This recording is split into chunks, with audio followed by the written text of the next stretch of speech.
Yeah, big money in this bitch if you didn't know. Big business minus the business suit. Even I look in the mirror like, is it you? And I say, I must be the hottest if it isn't you. What up, my people? Shout out to y'all, man. If y'all subscribe to the channel, shout out to y'all. New subscribers, go check out the old videos, you know. Shout out to RTP, man. He went live today and addressed a lot of my concerns. And I tell you, and he knew I was talking to him too when I made the last video. And he made a lot of good points. I'm not gonna lie. You know, it take an idiot to not accept new information, and he did provide some information that I didn't really think about. Now I still don't agree with everything he said, but that's okay. You know what I mean? That's okay. But one thing he said that I do want to say something about. He said we never stick with our coaches through the valleys. We always want to get rid of them as soon as they go in the valley. When they're on the mountaintop, we there, right there. Yeah, go Bucs, right there with the coach. As soon as he go through that slump, get rid of him. And that's not new information for me. I mean, I already know that. But the angle that I didn't see that he pointed out was that takes the power away from the coach and gives the power to the players. Because the players know if we don't play good, we ain't going nowhere. Your ass going somewhere. Coach, you going to get fired, not us. It's not like that in, say, places like New England, Pittsburgh, these teams that win on a consistent basis. That's playoff teams every year. You think Bill Belichick going somewhere? Bill Belichick ain't going nowhere until he ready to go.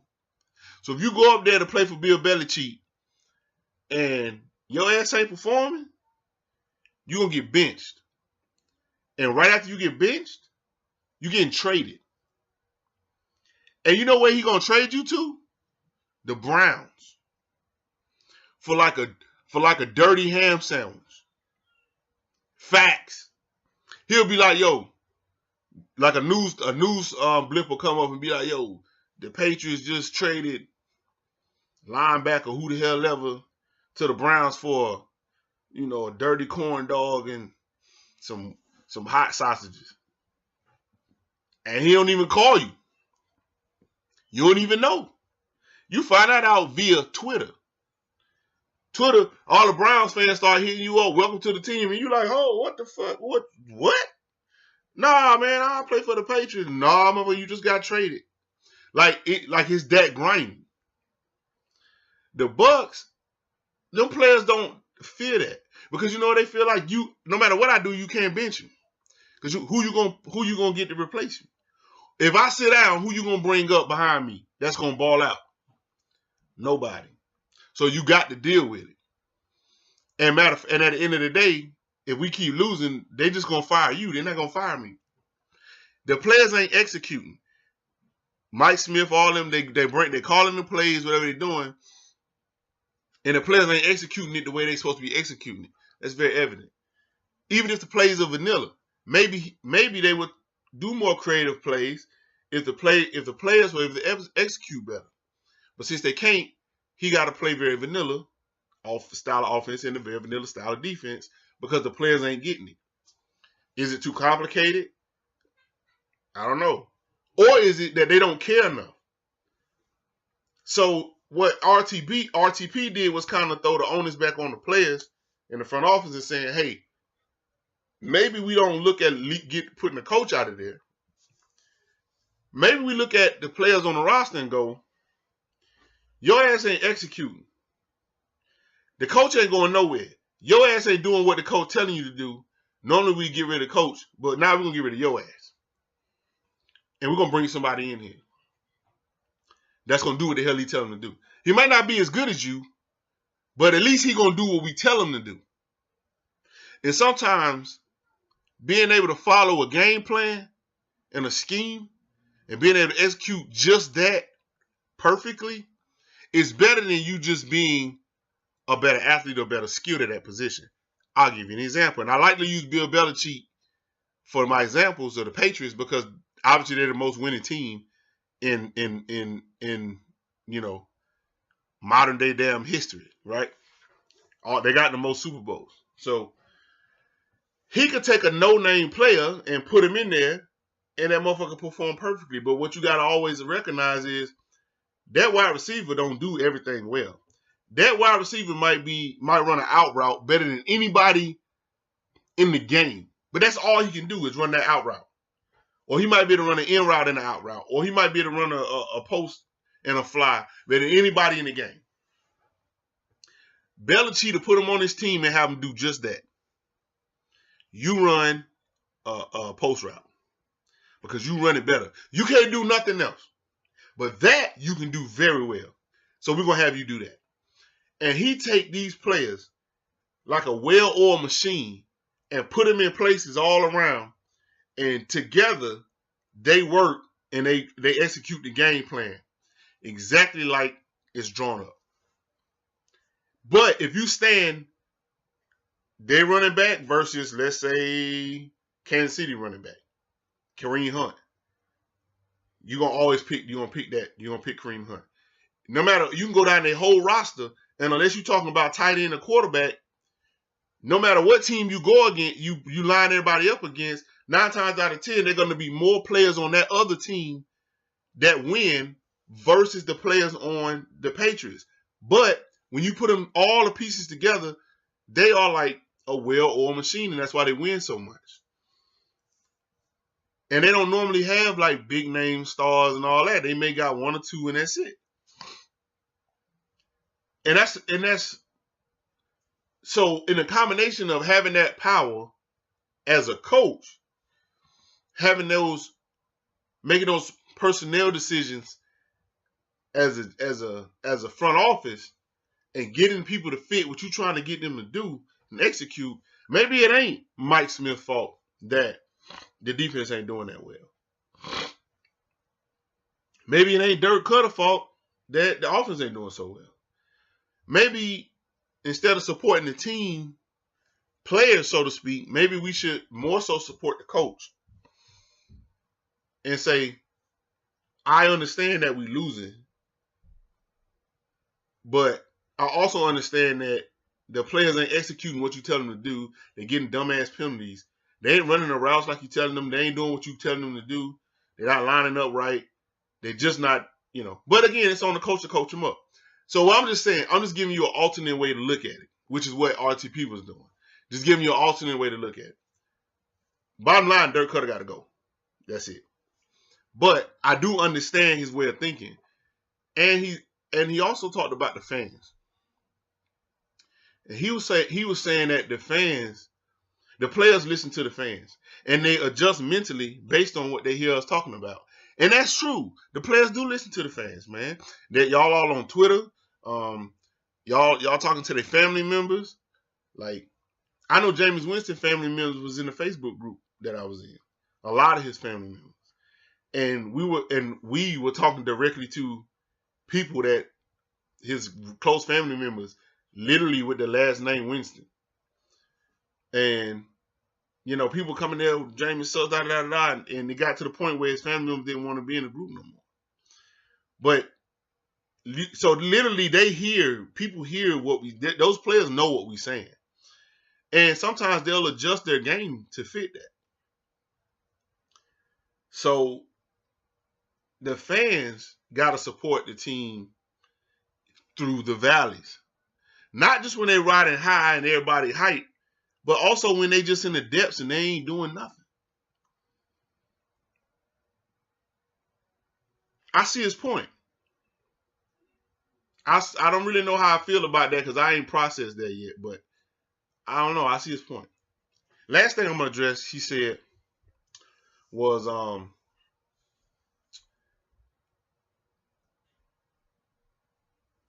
on.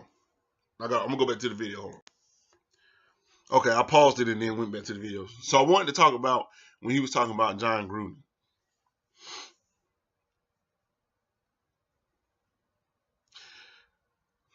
I don't know if John Gruden going to come back in the NFL.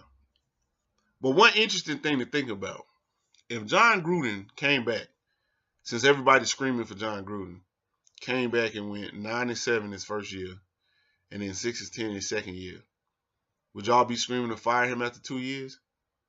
Or do he get a pass? What if he come in here in his first year, he go, 7-9. His second year, he go 5-11. Would you be more patient with him? And if you would, then why? Then the answer some people gave was, well, he's proven. Well, RTP counterpoint to that was, well, so was Lovie Smith. He was proven too. He may have not won the Super Bowl, but he been there. But you didn't give him that kind of time. So why would John Gruden get a pass?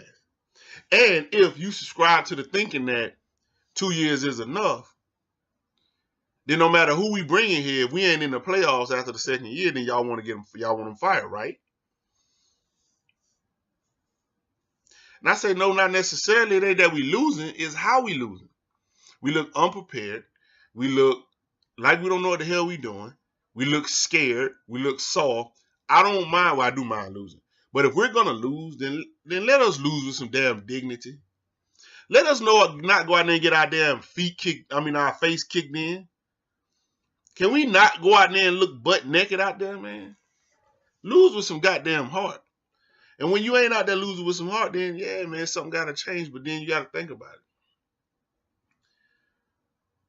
These players at this point are playing when they feel like it. If you played like you felt like it, if you only played when you felt like it in Pittsburgh, you have to be on the bench and then you'll not be there. If you played only when you felt like it and you was a Seahawk, you wouldn't be there. They would kick you the fuck out of there. If you did that same thing in New England, you have to be on the bench and then trade it away. But when you come to the Bucs, you can do that. You can have a bad game and then have another bad game, and we'll generally keep you around because it's kind of one of the things we got to deal with. We're not at the point to where we can start sending people for not performing. And the only way we're going to get there is we got to stop switching schemes. So I do understand this point. If we bring in another coach, that coach is going to bring in a whole new staff, whole new schemes, everything. The players that we have may not match his scheme. So what he going to do? Dumpster fire. Start getting rid of them, right? And he going to start bringing in the players he like. If he come from a previous team, he going to start bringing players from that team. If he wasn't coaching like, say, John Gruden, he going to still bring in the players he likes. They're going to bring in the people they like. And they're going to change the whole scheme up. Well, you got to give the players time to learn this new scheme. So now when they just starting to at least understand this scheme that they're in, they got a whole nother scheme to learn. And generally that takes longer than a year. So having a big turnover every 2 years is not a good thing, which I understand. So I leave with this. We both agree that Dirk Cutter has to go because it's too far gone. He mentioned that Bill Belichick said, and I do know who Bill Belichick is. He used to be the Ravens coach when they went to the Super Bowl. Yeah, they went to the Super Bowl. Anyway, he said that a coach can't lose the locker room because the players don't play for the coach. The players play for each other, so a coach can't lose the locker room. Well, I disagree. It depends on how you look at it. Coach can lose the locker room, meaning he loses his power and authority in the locker room. That's what I mean when I say he lost the locker room. He lost his authority. So if you were in charge at your job and you the manager, and let's say you late all the time, as soon as somebody walk in late and you go, you late. And they go, motherfucker, you was just late the other day. You late all the time. Don't talk to me about being late. You late all the time. And they right, that authority that you have is gone because you ain't doing good. So how can you criticize them for not doing good? When you lose your authority, you lose your control. That's what I mean by he lost control of the locker room. regardless of who the players play for, they play for money, they play for the fans, they play for them, they play for, it doesn't matter. The coach is the authoritative figure, and when they start closing him off, he lost control. That's what I mean. But if you bring another coach in here who's going to establish control, I mean, it's a very confusing time. So I'll just end with this, man. Dirk Cutter stays, and we able to see him through the valleys, and he able to build his team up, then great. If they decide to go ahead and let him go, and they let him go, and they bring in who the hell ever, then cool. But you're right, Ian. At some point, we gotta stop this rigmarole of every 2 years, every 3 years, getting rid of the coach. At some point, we gotta hold on to a coach and see him through the peaks and through the valleys. When he at the mountaintop and when he low. When the players are playing at 100% and tearing shit up, and when they just coming out flat every other game. We got to see our team through all of that in order to build a winning culture. The path to that way of thinking is very muddy and filled with a lot of obstacles. But if what you're saying is true, then I guess I would have to say, go Dirk, keep Jason Light, and let's keep moving forward. But I will tell you that to get all of the fans behind your way of thinking is impossible. So just prepare yourself for the rest of the decade to be just like this. But I appreciate you responding. Peace.